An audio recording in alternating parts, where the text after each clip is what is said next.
Ini ada kisah inspiratif tentang persatuan, mempersatukan Kalimantan, Borneo dengan Indonesia. Ini kisah guru saya nih, Gusti Muhammad Toha, Syekh Muhammad Toha bin Gusti Haidir, digelari Tengku karena ibunya memang dari Aceh. Kalau beliau itu merupakan salah satu dari keluarga atau kesultanan dari Kesultanan Mampawah Kalimantan, adik dari Kesultanan Sambas. Nah, beliau salah satu putra mahkota lah, tapi nggak mau di kerajaan, tetap mencari kemana-mana, belajar agama dan belajar ilmu kanuragan sampai ke wilayah ibunya di Aceh. Beliau belajar sampai jadi kiai, jadi ulama, diberikan gelar Tengku. Jadi Tengku Muhammad Toha bin Gusti Haidir. Tapi tinggalnya tidak di sana.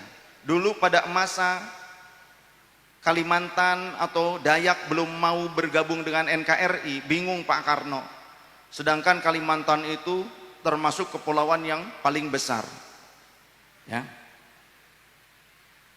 yang sangat mungkin saja bisa lepas jika tidak dipertahankan.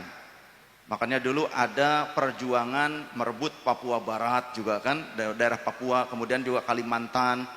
Ketika Malaysia dulu kan sebetulnya masih wilayah Nusantara, tapi dibagi-bagi sama Inggris. Malaysia dijadikan milik Inggris. Untuk wilayah Belanda bagian Indonesia, tapi Indonesia merdeka.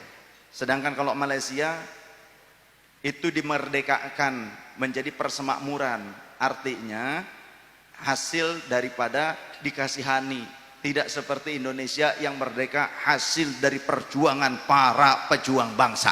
Betul? Sallallahu alaihi Nabi Muhammad. Maka zaman Pak Karno dulu ada istilah ganyang Malaysia, ya kan? Nah, bingung Pak Karno di Kalimantan, Dayak gak mau bersatu dengan NKRI, bingung.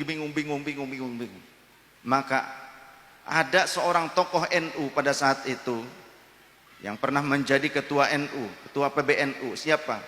Kiai Haji Idam Khalid, ya, Abuya Idam Khalid. Wafatnya kan di Jakarta di sini. Beliau aslinya kan ahli sana. Bilang ke Pak Karno, Pak, saya punya orang tua. Beliau putra mahkota Kerajaan Mempawah, dan Kerajaan Mempawah dihormati oleh Dayak, oleh Raja Dayak. Coba kita datang, kemana ke Kalimantan? Enggak, beliau di Karawang. Jadi di Karawang tempat saya tinggal sekarang. Datanglah ke Sadamalun, kawal tentara. Disampaikan tujuannya kepada Mama Tengku Toha. Kata Mama Tengku Toha, tolong berikan saya waktu beberapa saat, saya ingin mengutus keluarga saya ke sana ketemu dengan Raja Dayak. Akan menyampaikan bahwasannya kita akan berkunjung ke sana, ke Kalimantan, ke Borneo.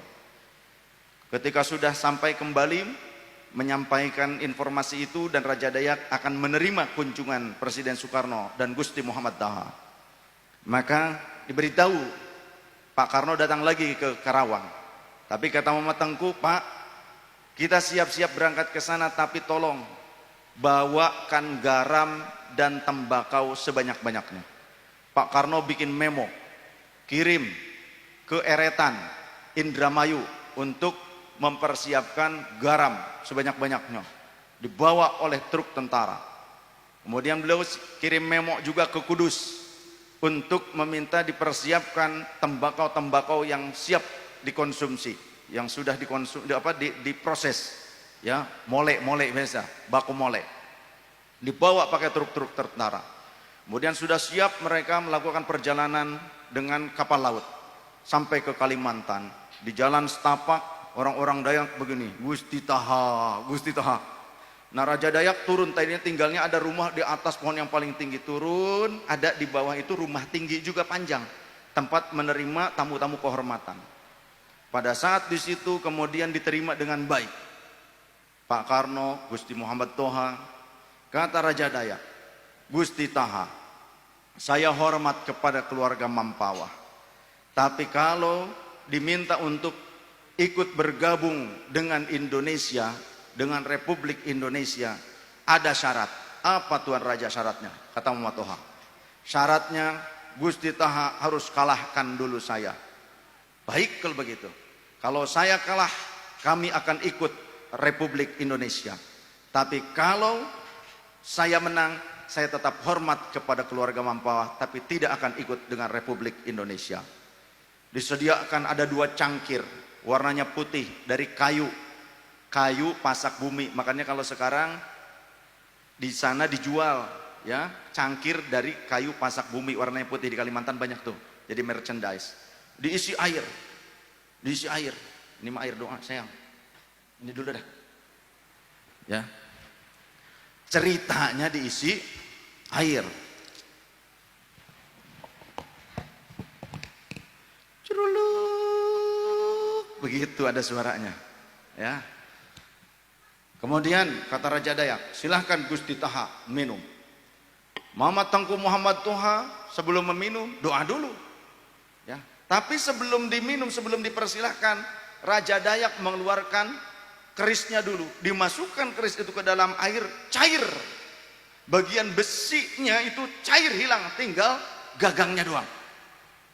Silahkan Gusti Taha diminum katanya.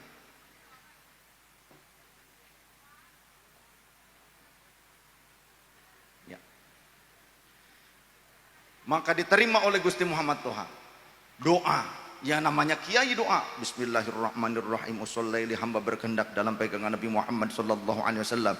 Waliyatan latuk wa nasyirun nabikum ahada, hamba minta lepaskan daripada pahala yang 44 serta 22 jin sama jin, setan sama setan, longga sama longga, wali sama wali, amanuruda, kutumi sang mula menjadi aku ilaling buri, pemutus lewang besi kaling kun fayakun. Minta berkah doa la ilaha illallah Rasulullah.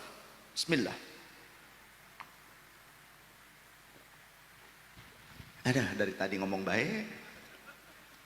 Kesempatan tidak ada reaksi apa-apa. Kemudian gantian kata Gusti Muhammad Toha, silahkan Tuan Raja, saya juga akan melakukan hal yang sama.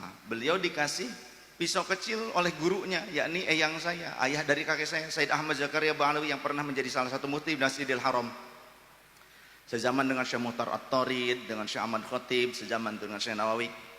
Dimasukkan celung, cair juga hilang. Silahkan Tuan Raja minum. Diminum sama Raja Dayak. Raja Dayak mah nggak pakai bismillah, saya bismillah, bismillahirrahmanirrahim.